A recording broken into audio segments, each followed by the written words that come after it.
KABARON'NY MPANAKANTO.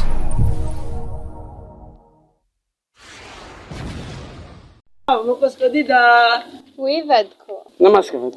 Tsendriky papany. Asa. Ana ino loatra vad. Zaho mbola mitady raha andeha atao tsika-kaboka vadiko. Zafa antonao morogny tiaritsika. Ranonakara leny zamansalesy foagna. Tsy tiako raha toan'ny fizity courant zay. Vadiko. Zabiko misy courant hely andeha ataoko aminao papa. Ino zay vadiko?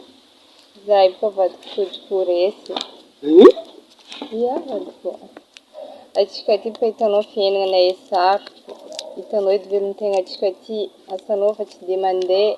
Atsika midôko ambany vola atika karakory ny solution mety atao papa. Vadiko kezo nisy meno rano. Vadiko. Za ndraiky avy mandefandefa raha hely aminao.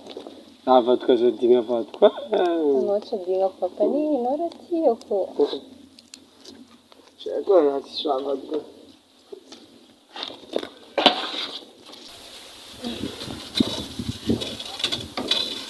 Vadiko? Oui. Presy za papany? Vadiko somara fandeha manao maly. Nga malahelo vadiko, za tsy ela agny. Anao ndraiky tsy adignako.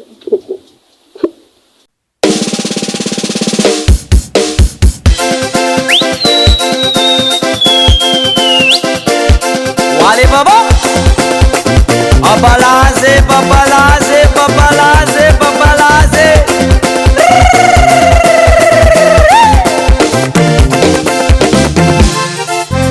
haye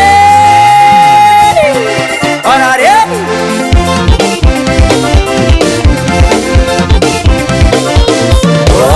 yo ya yo ya arazala nyambade arazala nyambade Tongan'i Vaza manambola Tongan'i Vaza manambola los sakala France los sakala France emarat sabutenge emarat sabutenge oye oya yo oya